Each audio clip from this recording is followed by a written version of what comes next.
Shalom, selamat pagi jemaat yang terkasih dalam Tuhan. Selamat berjumpa kembali dalam ibadah umum kita bersama GP Kris Kelapa Gading. Kita sungguh bersyukur selama 6 hari kita bisa bekerja dalam setiap aktivitas dan pekerjaan kita dengan penuh pemeliharaan dari Tuhan kita.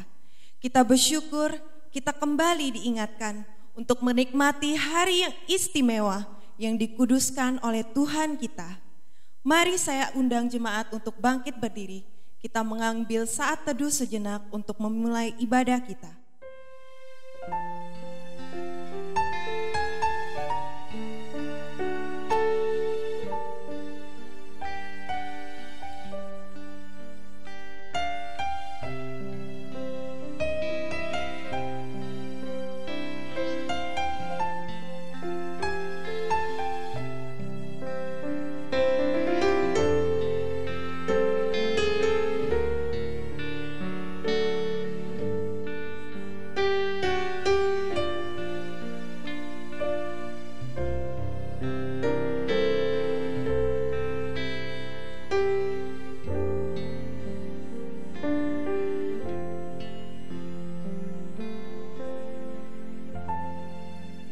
Pertolongan kita ialah dari Tuhan yang menjadikan langit dan bumi dan yang telah memilih kita sebelum dunia dijadikan, supaya kita kudus dan tak bercacat di hadapannya. Masuklah, marilah kita sujud menyembah, berlutut di hadapan Tuhan yang menjadikan kita. Sebab dialah Allah kita dan kitalah umat gembalaannya dan tuntunan kawanan domba Allah. Kiranya Allah yang Maha Kuasa, Juru Selamat kita Yesus Kristus, memimpin kita dan menyertai ibadah kita dari awal hingga selesai. Amin. Seperti Bapa sayang anaknya, mari bersama-sama kita memuji Dia.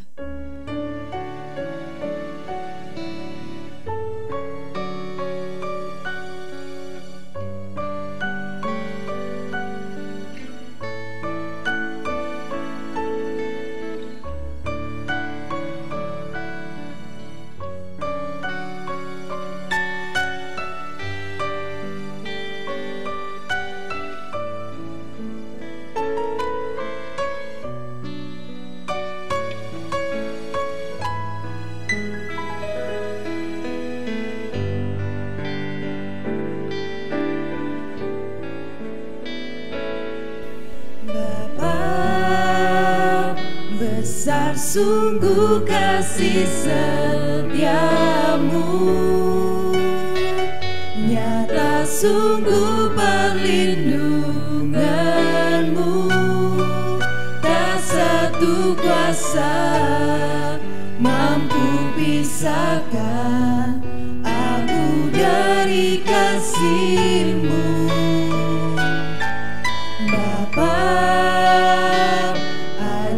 Ku selalu hormati-Mu,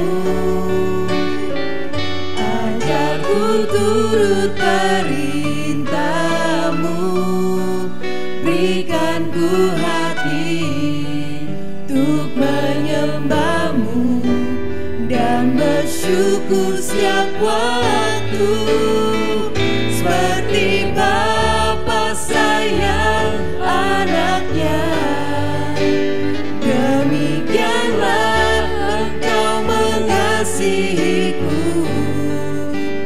Kau jadikan biji matamu, Kau berikan semua yang ada padamu, seperti Bapa sayang anaknya. Demikianlah Kau menuntun langkahku, hari depan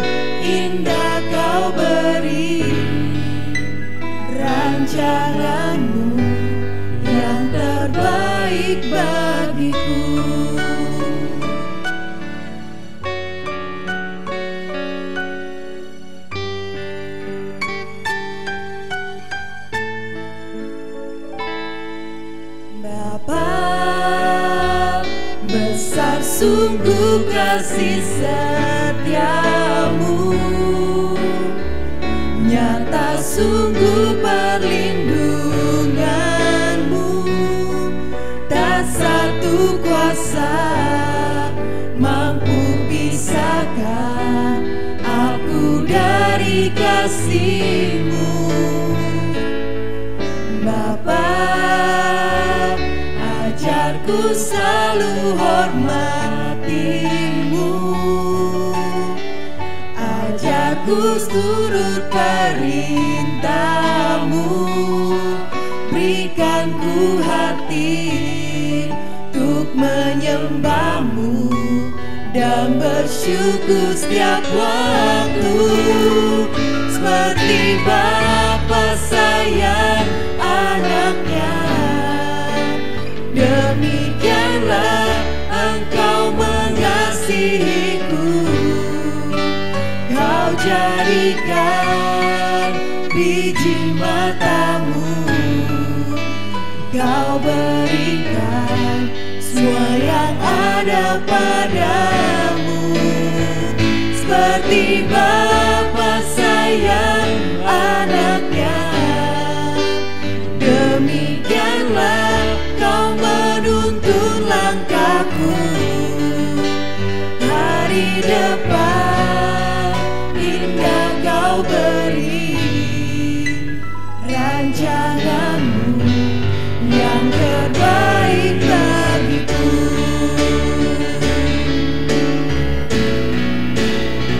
Seperti Bapa sayang anaknya, demikianlah Engkau mengasihiku. Kau jadikan biji mata-Mu, Kau berikan semua yang ada padamu. Seperti Bapa sayang anaknya, demikianlah Kau menuntun langkahku. Hari depan indah Kau beri, rancangan-Mu yang terbaik bagiku. Rancangan-Mu yang terbaik bagiku. Rancangan-Mu, rancangan-Mu yang terbaik bagiku.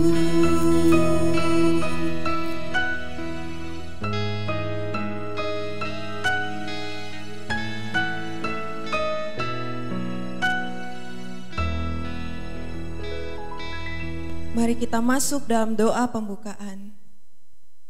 Bapa, kami mengucap syukur dan berterima kasih karena kami mempunyai Engkau yang begitu mengasihi hidup kami. Engkau melindungi kami, memelihara kami. Engkau mengasihi kami dan menuntun setiap langkah kami. Kami sungguh bersyukur ya Tuhan.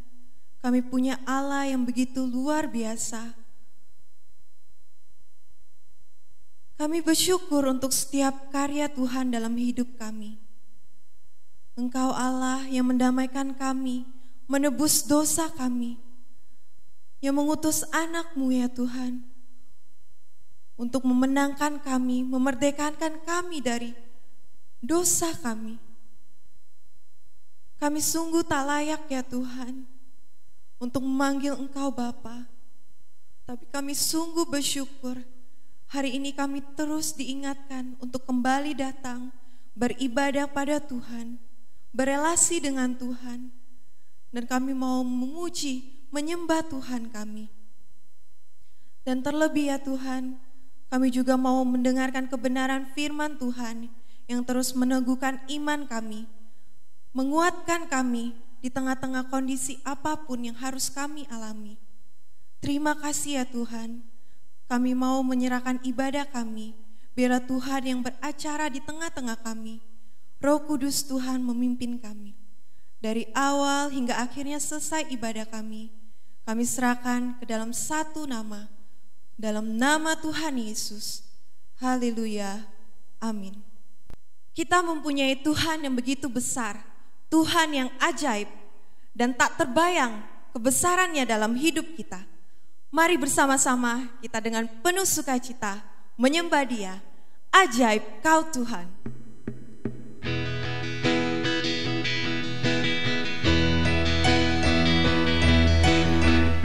Karena Dia Allah yang berkuasa dari setiap pergumulan kita. Dialah ajaib Tuhan.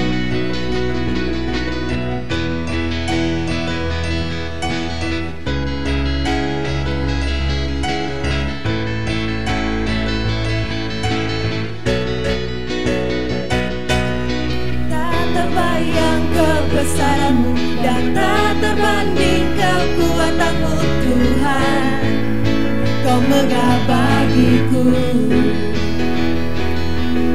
Segenap jiwa dan pengharapan telah ku serahkan untuk rencanamu Tuhan, Kau Raja atasku.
Dialah Raja mulia dalam hidup kita.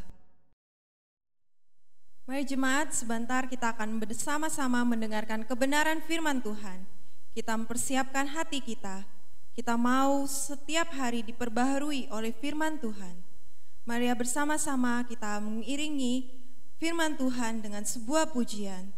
Ku mau sepertimu Yesus, bagaikan bejana siap dibentuk.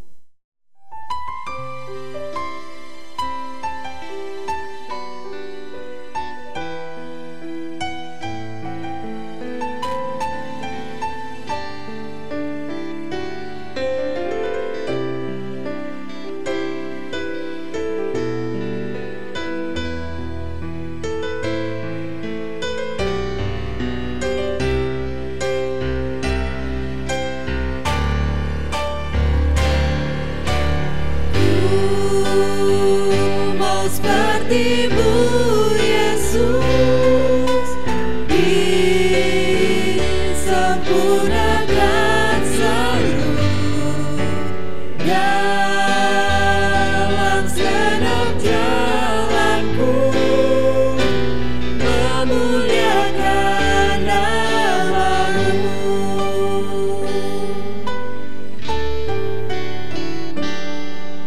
Bagaikan bejana siap dibentuk, demikian hidupku di tangan-Mu. Dengan urapan kuasa Roh-Mu, ku dibaharui selalu. Jadikan ku Allah dalam rumah-Mu, inilah hidupku di tangan-Mu. Bentuklah seturut kehendak-Mu, pakailah sesuai rencana-Mu. Ku mau seperti-Mu Yesus, disempurnakan selalu dalam segenap jalanku, memuliakan nama-Mu. Jadikan ku Allah dalam rumah-Mu, jadikan ku Allah dalam rumah-Mu, inilah hidupku di tangan-Mu. Bentuklah seturut kehendak-Mu, pakailah sesuai rencana-Mu. Ku mau seperti-Mu Yesus, disempurnakan selalu dalam segenap jalanku, memuliakan nama-Mu. Ku mau seperti-Mu Yesus, disempurnakan selalu dalam segenap jalanku, memuliakan nama-Mu, memuliakan nama-Mu, memuliakan nama-Mu.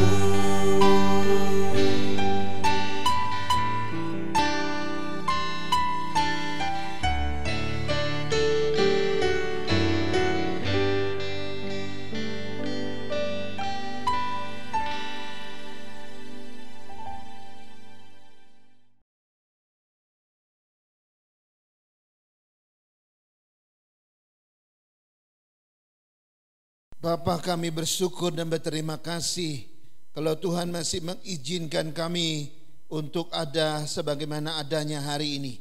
Kami boleh berada di bawah hadirat Allah, mendengarkan kebenaran dan suara-Mu, agar kami semakin hari hidup sesuai dengan kehendak-Mu. Karena itu Tuhan, berbicaralah kepada kami. Kami adalah bejana-bejana yang kosong, yang siap diisi oleh kebenaran-Mu.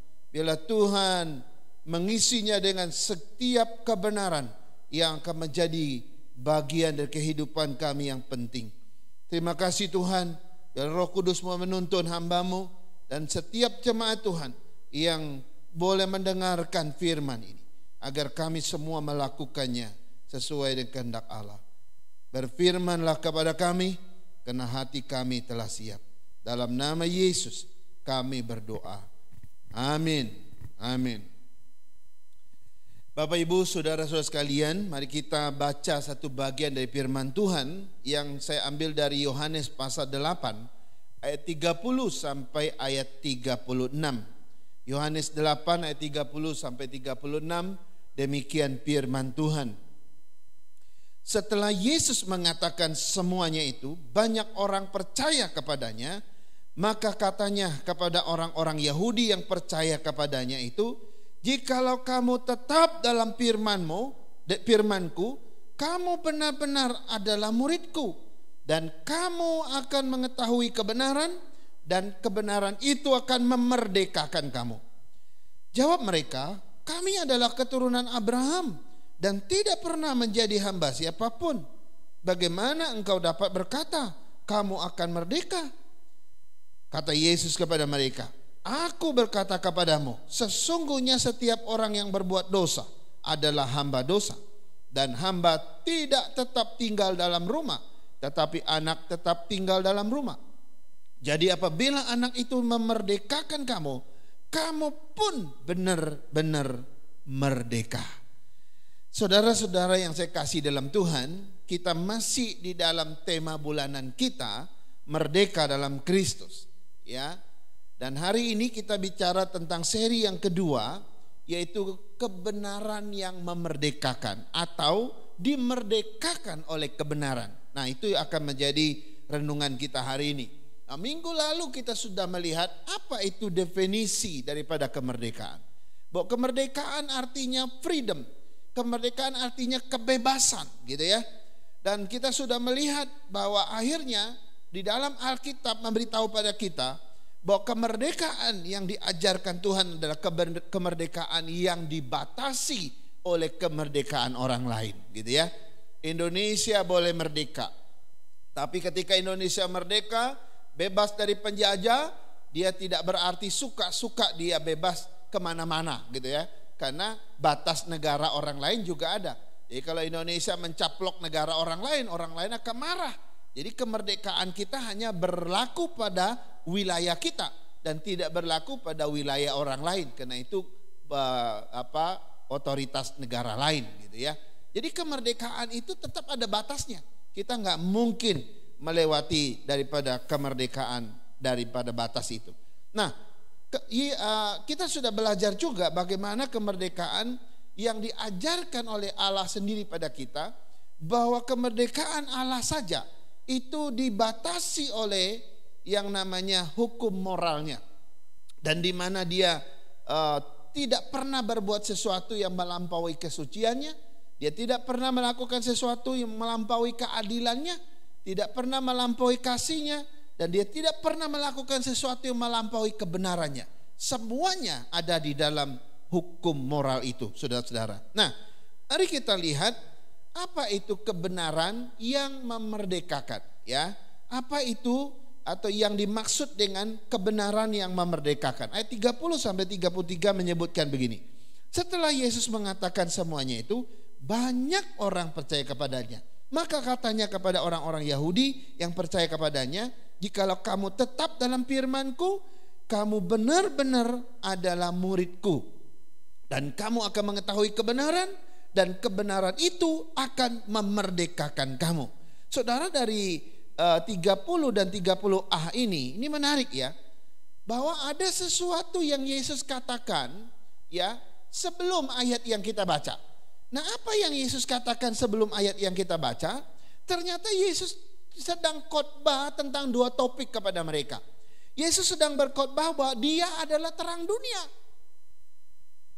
Dan orang mendengar bahwa Yesus menyatakan diri dia adalah terang dunia. Itu khotbah pertama Yesus sebelum kisah yang kita baca tadi. Ya. Yang kedua, Yesus sedang berkhotbah menyampaikan bahwa dia bukan berasal dari dunia, tapi dia berasal dari atas. Berarti itu dari surga, dia bukan dari dunia.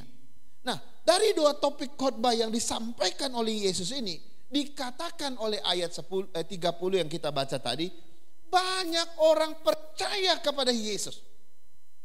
Ketika mereka mendengar dua topik itu, banyak orang Yahudi yang akhirnya percaya kepada Yesus. Tetapi yang menarik begini, bagi Yesus, percaya saja itu belum cukup. Bagi Tuhan, percaya saja itu belum cukup. Ya, orang yang percaya itu tidak hanya cukup menyatakan aku percaya, enggak. Ternyata orang yang percaya pada Yesus mesti maju satu langkah lagi, yaitu apa? Tetap tinggal di dalam firman Tuhan. Nah, saudara-saudara, akhirnya kita menemukan sesuatu yang luar biasa di sini. Ya, Tuhan berkata, jikalau kamu tetap dalam firman-Ku, kamu benar-benar adalah murid-Ku. Saudara, di sini ada satu kata penting, satu kata kunci yang sangat penting, yaitu kata tetap. Kata tetap dalam bahasa Yunani, bahasa aslinya disebut meno. Meno artinya tinggal, ya. Sehingga meno artinya tetap juga berarti tinggal. Jadi kalau orang bilang meno dalam bahasa aslinya adalah tinggal tetap. Jadi waktu Tuhan bilang, ya jikalau kamu tetap dalam firman-Ku, itu artinya jikalau kamu tinggal tetap di dalam firman-Ku, kamu adalah murid-murid-Ku. Nah, saudara, pertanyaannya begini. Kita kalau percaya Yesus itu belum cukup. Kamu harus maju satu langkah lagi, yaitu tinggal tetap dalam firman Tuhan. Ya, kalau kita cuma percaya Tuhan saja, kita belum tinggal tetap dalam firman Tuhan, maka kita belum 100% menjadi murid Yesus. Ini yang penting untuk kita pahami. Ya, banyak orang ngaku percaya Yesus, betul? Banyak orang ngaku dia sudah ikut Yesus, dia sudah terima Yesus. Oke, itu bagus. Tapi kalau kita lihat kehidupan sehari-harinya, dia tidak begitu mencintai firman Tuhan. Bahkan dia tidak mau membaca firman. Bahkan dia tidak mau melakukan firman. Wah, kalau dia belum mau membaca firman, belum merenungkan firman, belum menjadi suatu pola komunikasi dia di dalam Tuhan, di dalam firman itu artinya dia belum tinggal dalam firman. Nah, kalau dia belum tinggal dalam firman, dia baru hanya percaya, itu belum 100% murid Yesus. Ini yang ditekankan oleh dia. Sehingga banyak orang percaya, oke, itu bagus. Tapi Yesus bilang, kalau kamu tinggal dalam firman-Ku, baru kamu benar-benar jadi murid-Ku. Saudara, ini satu pernyataan yang memberitahu kita bahwa kita gak cukup percaya Yesus. Kita mesti melangkah satu langkah lagi ke depan, yaitu tinggal di dalam firman Tuhan. Nah, selanjutnya di dalam ayat 31b dan ayat 32, di sini ada sesuatu yang jauh lebih penting.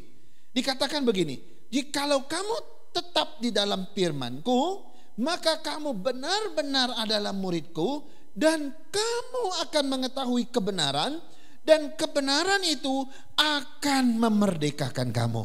Wow, saudara-saudara, dari dua ayat ini kita mengerti dua hal yang luar biasa. Pertama, firman Allah itu adalah kebenaran, dan kebenaran itu adalah firman Allah. Mau dibolak-balik sama saja. Firman Allah adalah kebenaran, kebenaran adalah firman Allah. Yang kedua, firman Allah itu memiliki kuasa untuk memerdekakan kita. Ya, firman Allah yang tertulis itu memiliki kuasa untuk memerdekakan, membebaskan, dan melepaskan kita. Jadi kalau kita mau freedom, kalau kita mau merdeka, kalau kita mau dibebaskan, ya tinggal tetap di dalam firman. Karena firman itu berkuasa untuk membebaskan hidup kita, berkuasa untuk melepaskan kita, berkuasa untuk mengubah hidup kita, dan berkuasa untuk memerdekakan kita dari segala sesuatu yang mengikat kita. Saudara-saudara, dalam sejarah kekristenan ada banyak orang-orang yang sederhana, orang-orang biasa, tapi ketika mereka bergumul di dalam firman dan tetap tinggal dalam firman, mereka menjadi orang yang luar biasa. Saya sebut saja beberapa contoh, ada 3 contoh yang saya mau sampaikan. Pertama, John Calvin. Saudara, John Calvin, dia awalnya orang yang biasa-biasa saja. John Calvin seperti kebanyakan orang ya yang belajar hukum di dalam dunia pendidikannya dan akademiknya. Tetapi kemudian dia belajar firman Tuhan dengan sangat tekun seumur hidupnya, ya. Dan dia belajar firman Tuhan setiap hari, ya. Dan akhirnya firman Tuhan itu mengubah hidupnya menjadi luar biasa.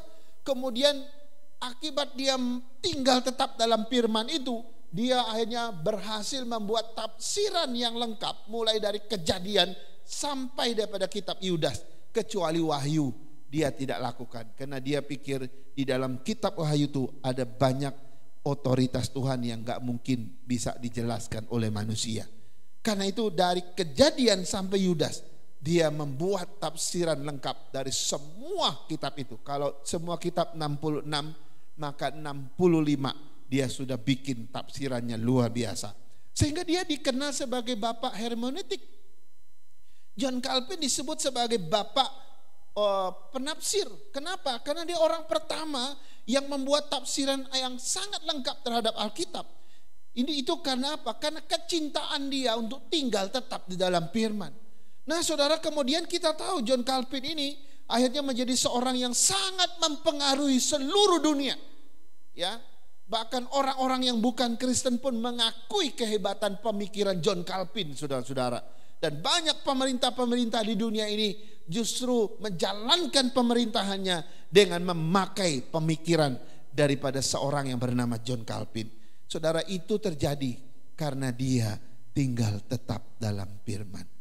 Tidak mustahil bagi kita. Kalau kau tinggal tetap dalam firman, segala hikmat kau akan dapatkan. Dan firman itu akan memerdekakan kita. Saudara, yang kedua, Jonathan Edward. Ini ada satu nama yang sangat terkenal di Amerika. Saudara, Jonathan Edward seorang yang sejak kecil itu berketetapan untuk mempelajari firman. Ini orang yang lebih luar biasa lagi. Kadang-kadang dia harus pergi ke hutan di tempat yang sepi hanya untuk merenungkan firman, untuk membuat pelajaran-pelajaran tentang firman sehingga dia mengerti firman Tuhan. Ya, dia harus ke hutan, saudara-saudara, zaman itu. Itu sebabnya Jonathan Edward menjadi seorang yang sangat saleh dalam hidupnya.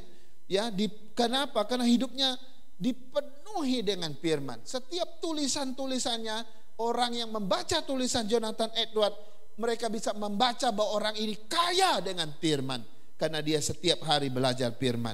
Nah, dia menjadi seorang teolog terkenal di Amerika dan di seluruh dunia, dan sekaligus menjadi seorang tokoh dan pemikir Amerika yang sangat disegani.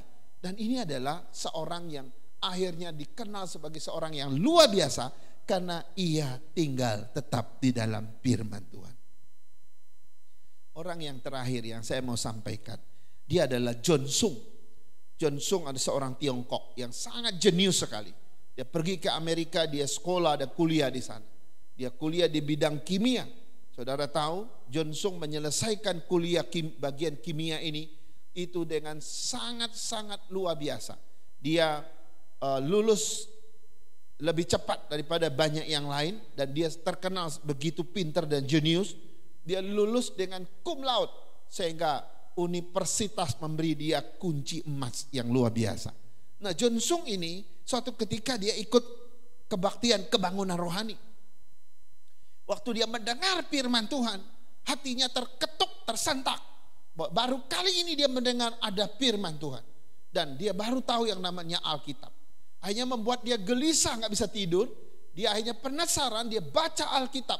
Sampai dia dianggap oleh orang itu seperti orang gila. Kenapa? Selama membaca Alkitab dia gak tidur, saudara ya. Sehingga dia dianggap sudah menjadi gila. Akhirnya orang taruh dia di rumah sakit jiwa. Ya, selama 9 bulan di rumah sakit jiwa itu dia sudah menyelesaikan membaca Alkitab dari Kejadian sampai Wahyu sebanyak 40 kali, saudara-saudara. Wow, akhirnya dengan membaca begitu banyak Alkitab sampai 40 kali itu mengubah hidup John Sung. Ya, yang tadinya dia begitu hebat di bidang kimia, waktu dia pulang ke Tiongkok di atas kapal, dia membuang ijazahnya yang sangat terkenal itu. Dan juga kunci emas yang dia sudah dapat dari penghargaan dari universitasnya. Dia katakan ijazah ini, kunci emas ini aku sampahkan karena pengenalanku akan Kristus. Saudara-saudara, dia pulang akhirnya dia menjadi seorang penginjil. Dia salah satu pengkhotbah yang rajin sekali ya, berkhotbah keliling di seluruh Tiongkok, di 8 provinsi Tiongkok, dan akhirnya ribuan orang Tiongkok menjadi percaya Tuhan. Saudara, kenapa John Sung bisa menjadi begitu luar biasa? Karena dia melakukan apa yang Yesus katakan, tinggal tetap di dalam firman-Ku. Saudara-saudara, semua tokoh ini ya menjadi luar biasa karena mereka hidup di dalam firman. Nah, bagaimana dengan kita? Ya, bagaimana dengan kita? Ya. Kita tahu dulu mereka seperti apa, lalu mereka akhirnya dimerdekakan, dibebaskan oleh firman, dan akhirnya mereka mengalami suatu perubahan hidup, kebebasan, kemerdekaan di dalam Tuhan, sehingga mereka menjadi orang luar biasa di dalam Tuhan. Itu karena mereka tinggal tetap dalam firman. Dan firman itu telah memerdekakan mereka, membebaskan mereka dari hidup lama mereka untuk menjadi terang dan garam bagi dunia ini, untuk menjadi alat di tangan Tuhan. Saudara-saudara, ketika kita tinggal tetap di dalam firman, maka engkau akan dibebaskan dari segala masa lalumu. Kau akan menjadi orang yang merdeka dalam tangan Tuhan dan bekerja bagi pelayanan pekerjaan Tuhan. Sekarang kita lihat yang kedua, ya. Bagaimanakah kebenaran itu dapat memerdekakan kita? Karena hari ini tema kita kebenaran yang memerdekakan. Kalau kebenaran yang memerdekakan, bagaimana caranya kebenaran itu memerdekakan kita? Saudara-saudara, ayat 31a sampai ayat 36 saya baca untuk kita. Jikalau kamu tetap tinggal dalam firman-Ku, kamu benar-benar adalah murid-Ku, dan kamu akan mengetahui kebenaran, dan kebenaran itu akan memerdekakan kamu. Jawab mereka, kami adalah keturunan Abraham dan tidak pernah menjadi hamba siapapun. Bagaimana engkau dapat berkata kamu akan merdeka? Kata Yesus kepada mereka, aku berkata kepadamu, sesungguhnya setiap orang yang berbuat dosa adalah hamba dosa. Dan hamba tidak tetap tinggal dalam rumah, tetapi anak tetap tinggal dalam rumah. Jadi apabila anak itu memerdekakan kamu, kamu pun benar-benar merdeka. Saudara-saudara, di dalam ayat yang terakhir kita membaca, di sini Yesus mulai melibatkan dirinya dalam hal memerdekakan kita. Yesus menunjukkan satu fakta bahwa anak itu kalau ia sudah datang, dia akan memerdekakan kamu dan kamu pun benar-benar merdeka. Ini menarik ya. Nah, tadi dikatakan apa? Setiap orang yang berbuat dosa, dia adalah hamba dosa. Menarik ya.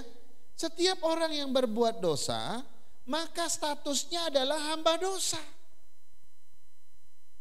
Nah, Yesus membuat satu perbedaan antara dua istilah ini. Yang satu anak, yang satu hamba. Dia katakan anak tetap tinggal dalam rumah, hamba tidak tetap tinggal di dalam rumah. Tentu hal ini kita bisa mengerti seperti ini Bapak Ibu. Kita punya pembantu bukan? Ya, pembantu kita itu kan ya kita ibaratkan hamba ya. Mereka adalah hamba yang bekerja di rumah kita ya.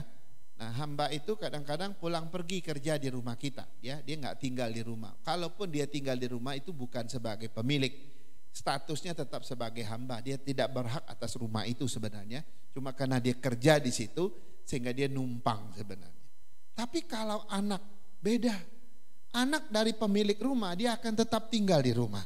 Tapi kalau hamba, ya dia tidak tetap tinggal di rumah karena itu bukan milik dia. Dia tinggal di situ karena dia kerja di situ. Nah, Yesus memakai dua istilah ini membedakan. Kalau orang itu hamba dosa, ya, maka dia akan tetap terikat dengan dosa. Tapi kalau orang sudah jadi anak Allah, dia sudah merdeka. Karena dia tinggal bersama Allah bersama dengan Tuhan. Jadi di sini dikatakan bahwa status hamba itu terikat, status anak itu tidak terikat.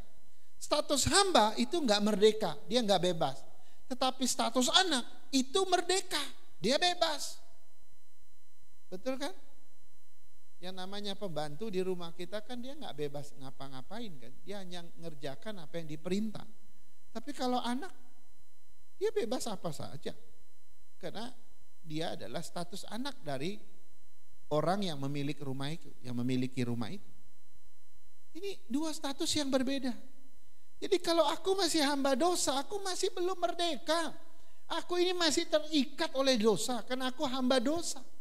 Tapi kalau orang yang sudah dibebaskan dan dia sudah menjadi anak Allah, dia sudah jadi status anak Allah, Dia sudah merdeka, dia sudah dibebaskan. Dia enggak lagi terikat. Sehingga kita memiliki status yang berbeda, saudara-saudara. Nah, ini suatu cara yang pertama, ya satu cara di mana kita dimerdekakan oleh Tuhan, gitu ya. Nah, sekarang pertanyaannya ini, ya, bagaimana ya cara Tuhan memerdekakan kita melalui kebenaran? Nah, kita harus tahu bahwa ada dua kebenaran yang sebenarnya satu, tapi kita bisa bedakan jadi dua, ya, yang bisa memerdekakan kita. Yang pertama itu kebenaran firman Tuhan, itu Alkitab, ya. Pertama adalah kebenaran firman yang Tuhan yang hurufnya kecil, yaitu F-nya kecil. Ini dibicara tentang firman Tuhan yang tertulis, firman Allah yang tertulis, yaitu Alkitab. Nah, firman Allah yang tertulis ini, saudara-saudara, memiliki kuasa untuk membebaskan kita dari segala hal yang mengikat kita. Ya, ini menarik. Ya, di dunia ini, saudara-saudara, ada banyak hal yang bisa mengikat kita. Ada banyak hal yang bisa membelenggu kita. Ada banyak hal yang bisa memperbudak kita. Ya, kadang-kadang kita nggak sadar. Ya, hal-hal itu mengikat kita, memperbudak kita, membelenggu kita. Ya, misalnya begini. Ya, apa itu yang membelenggu kita? Apa hal yang bisa memperbudak kita? Misalnya paham-paham yang salah. Ya, paham-paham yang salah, kepercayaan-kepercayaan yang menyesatkan, filsafat-filsafat manusia yang salah, yang menyesatkan, isme-isme yang salah gitu ya, atau mitos-mitos, tahayul-tahayul, atau dongeng-dongeng yang menyesatkan kita. Ya, semua itu bisa mengikat kita. Salah satunya adalah dosa. Ya, dosa kita nggak usah ngomong lah ya. Nah, semua paham-paham, kepercayaan-kepercayaan yang menyesatkan, filsafat-filsafat manusia, isme-isme yang menyesatkan, mitos-mitos, tahayul-tahayul, dongeng-dongeng nenek moyang yang dulu itu, ya, sebelum kita percaya Tuhan, itu mengikat kita, membelenggu kita, memperbudak kita, dan menekan hidup kita. Saudara mungkin bilang, saya nggak hidup dalam itu. Coba pikirkan baik-baik. Padahal kita sudah dimerdekakan oleh kebenaran, tapi kita masih hidup di bawah itu. Ya, saya mau sebutkan beberapa hal ya. Dulu saya melayani di suku Mapur, salah satu suku terasing di Pulau Bangka. Kira-kira belasan tahun, hampir 20 tahun yang lalu lah. Ya, Bapak Ibu, waktu saya melayani suku itu memang agak di dalam gitu ya. Mereka punya satu pemahaman begini. Kalau mereka pergi mengubur orang, maka setelah mereka mengubur orang mati itu, mereka pulang harus lewat jalan lain. Mereka nggak boleh lagi lewat jalan yang mereka datangin tadi. Gitu. Mereka harus lewat jalan lain. Kenapa? Pemahaman mereka begini, kalau mereka datangnya dari sini, balik dari situ lagi, nanti roh orang yang mati itu katanya bisa ikut. Coba, mereka begitu ketakutan dengan pemahaman itu, saudara. Suatu ketika ada satu jemaat yang kita layani di sana, di pedalaman itu, meninggal. Dan kebetulan itu dilayani oleh teman saya. Waktu dia meninggal, mereka nggak berani dekat. Hanya kita lah yang membereskan mayatnya. Lalu waktu bawa dia ke kuburan, mereka datang cuma lihat dari jauh. Setelah semua selesai pulang, mereka ngacir kemana-mana. Mereka nggak lewat jalan tadi, saudara. Saya sampai berpikir, iya ya, begitu kuatnya paham ini, keyakinan yang sesat ini, mengikat suku itu, sampai mereka ketakutan seperti itu. Nah, kami memberitahukan Injil, kami memberitakan firman, bahwa orang di dalam Kristus nggak perlu takut lagi. Bahwa orang mati itu sudah sampai di alam yang lain, dia nggak ada lagi di situ. Ngapain kita takut? Jadi itu seperti itu mengikat kita, saudara. Nah, tidak hanya itu, misalnya ada banyak hal ya yang masih terdengar oleh telinga kita, misalnya rumah tusuk sate gitu ya.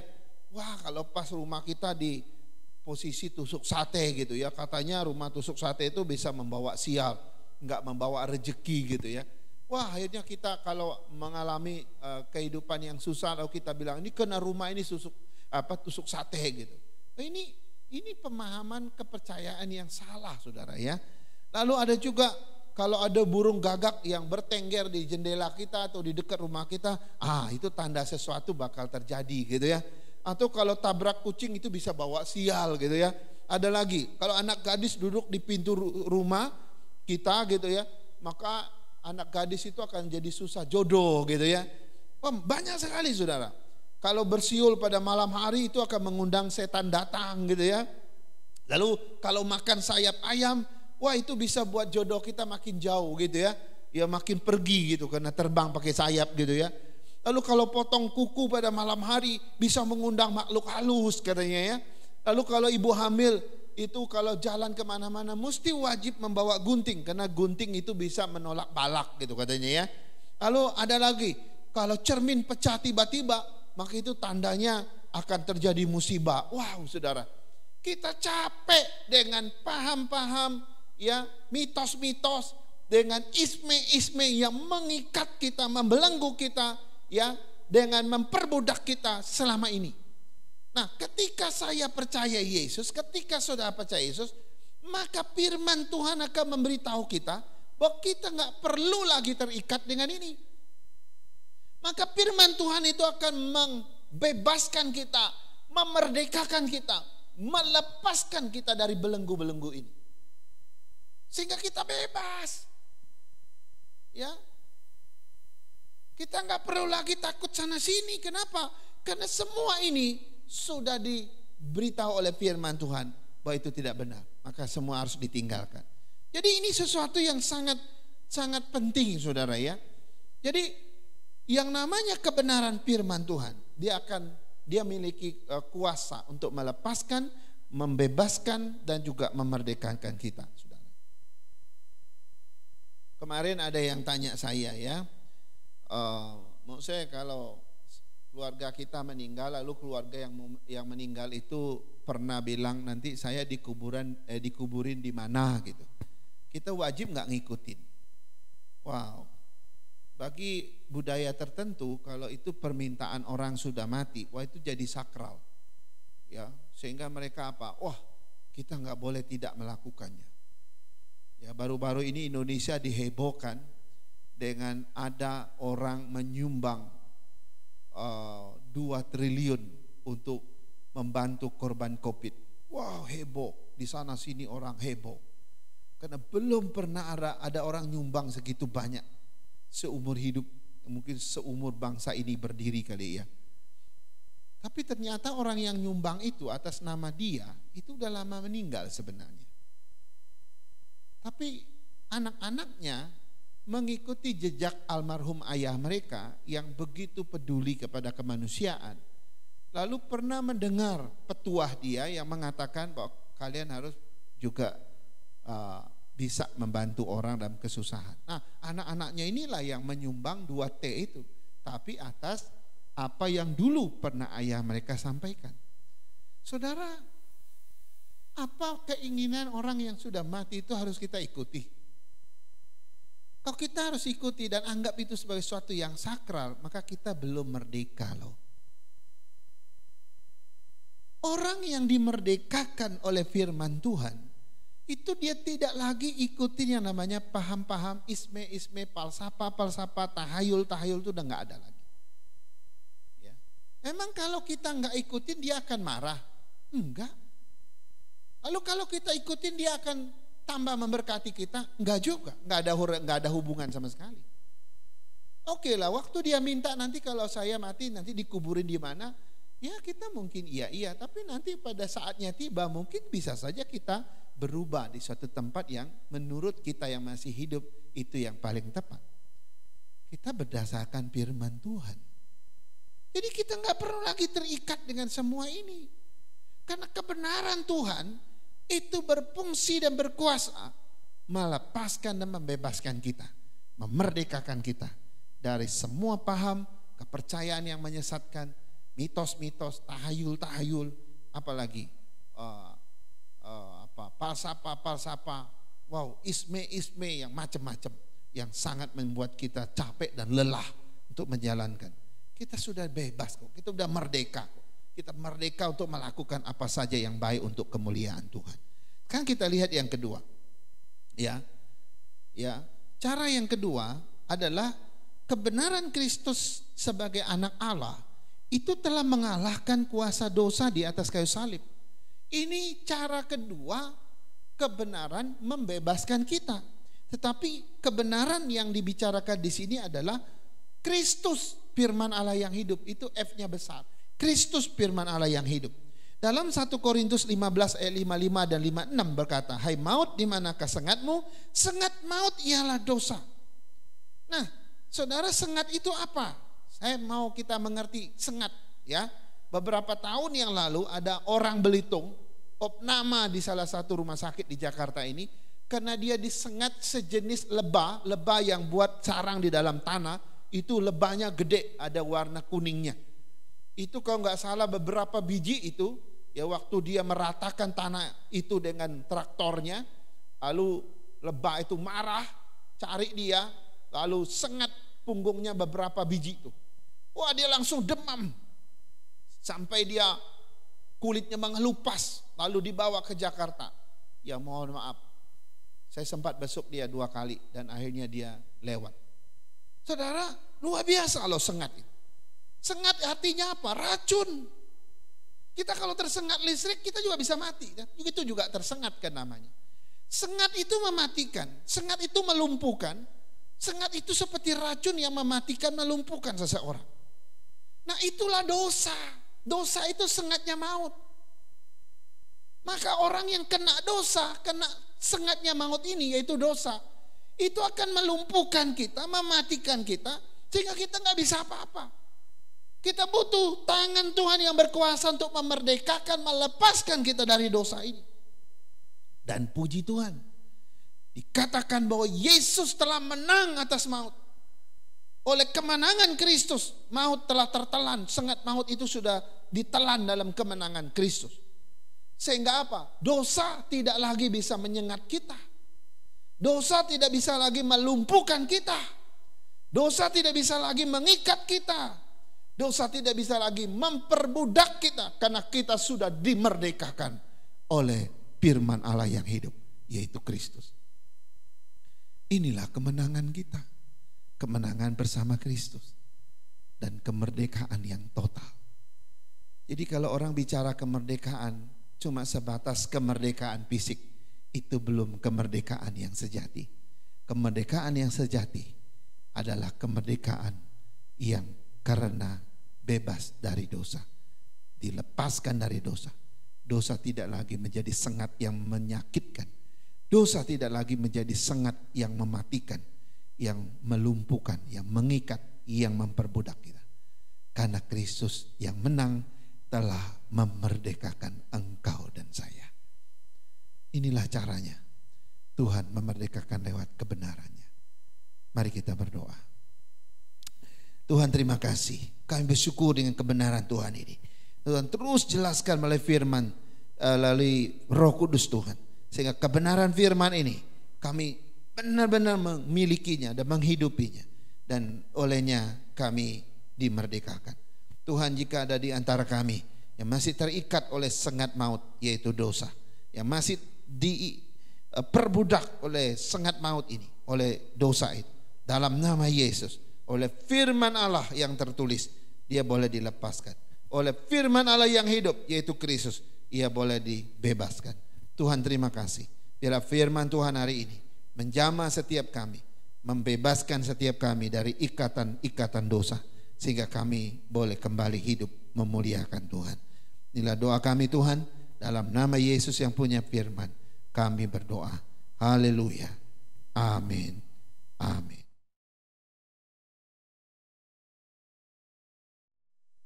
Marilah kita sebagai umat ketebusannya yang menerima kebenaran firman Tuhan, terus dimampukan untuk mengikuti Dia yang memerdekakan kita dari dosa kita.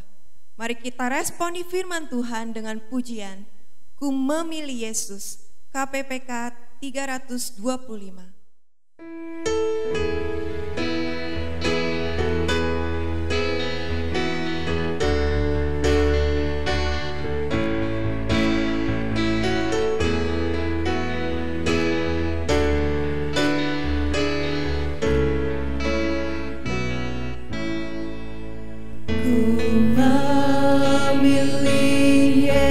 Yesus, bukan harta, dan Dia milikku melebihi semua. Ku memilih Yesus, bukan ladang, biar tangannya yang menuntunku. Ku tak mau jadi raja penguasa, namun di belenggu dosa. Ku memilih Yesus, lebih indah dari semuanya.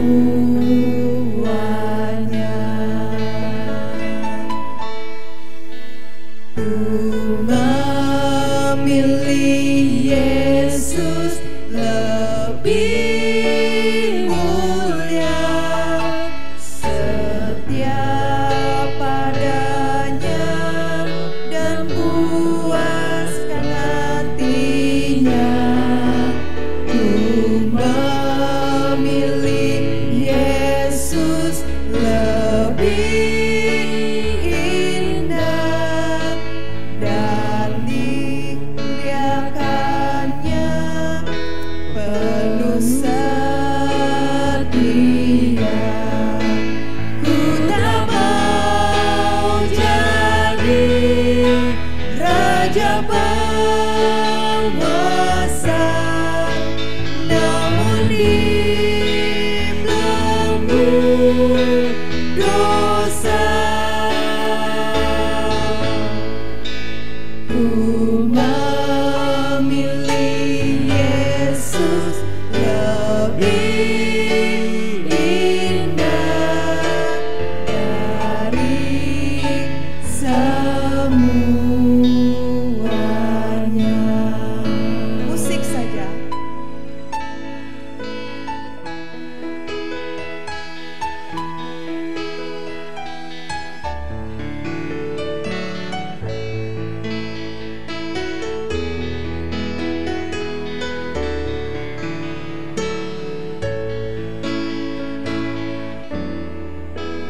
Tuhan lebih indah, lebih manis dari bunga baku ataupun madu.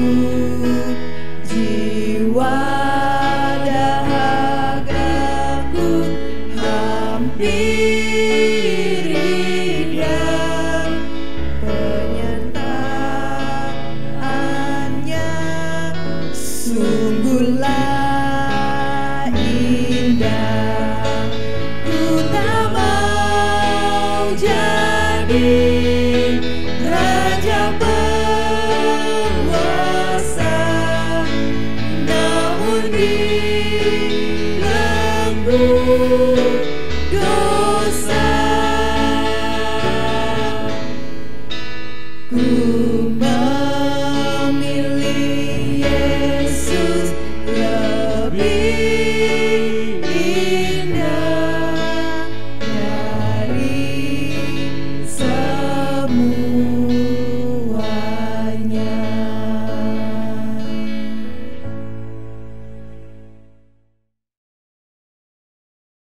Baik jemaat Tuhan, mari kita bangkit berdiri. Kita akan akhiri ibadah kita dengan pujian doksologi.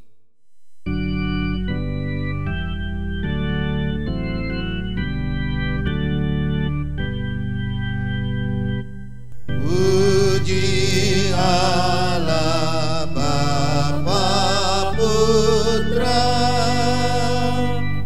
puji Allah Roh Kudus, ketiga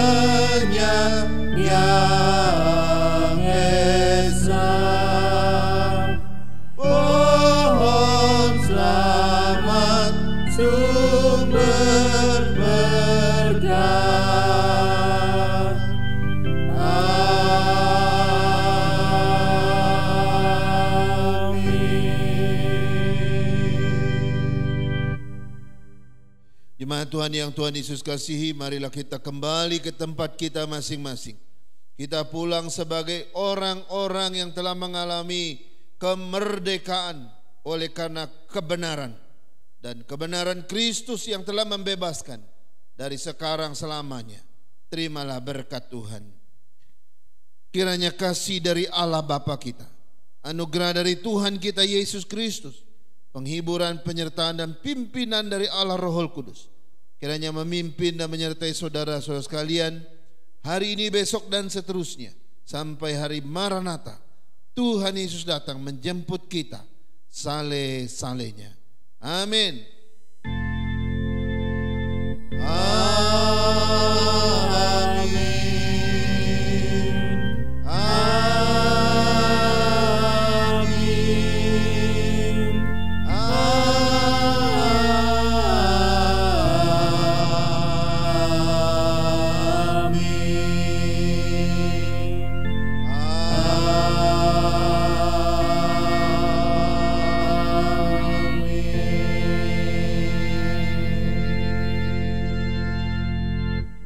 Amin. Ibadah kita selesai, silakan duduk saat teduh dan sebentar kita akan mendengar warta.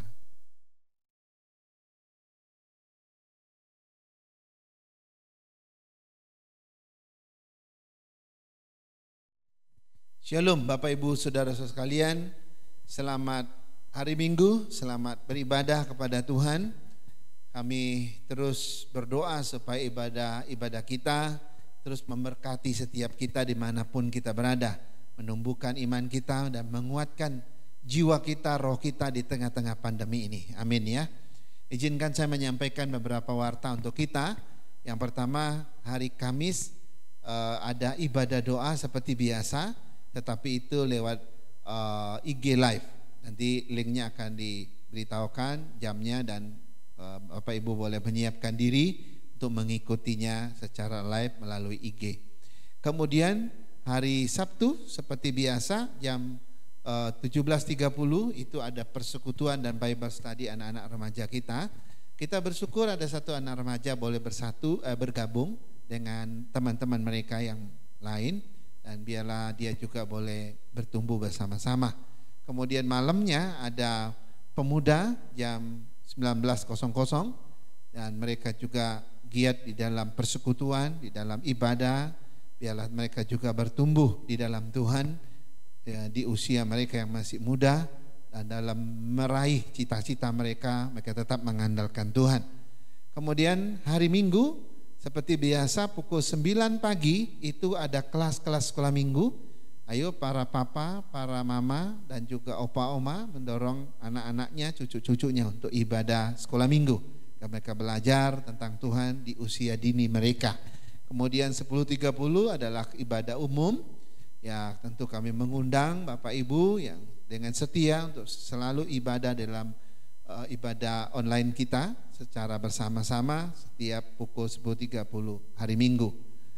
Dan hari Minggu yang akan datang ini kita akan adakan ibadah sakramen perjamuan kudus.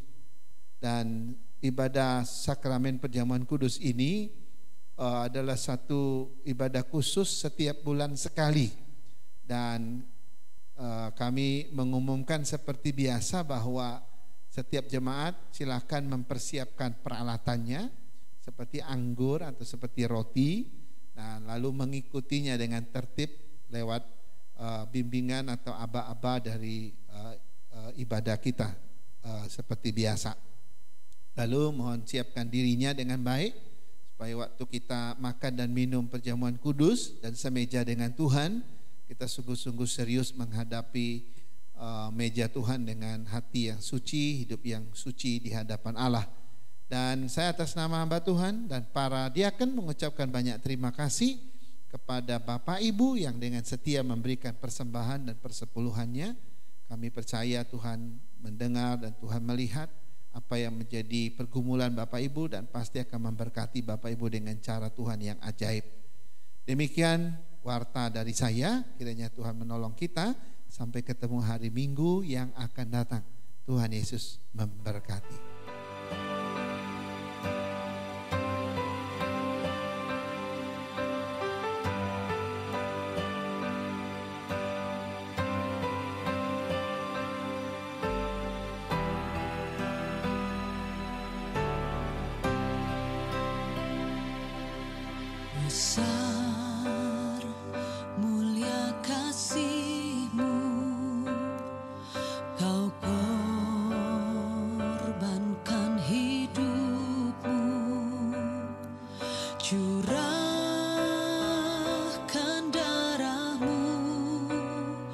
sebagai ganti dosaku. Kau berikan harapan di dalam kesesakan. Agunglah perbuatanmu, Yesus.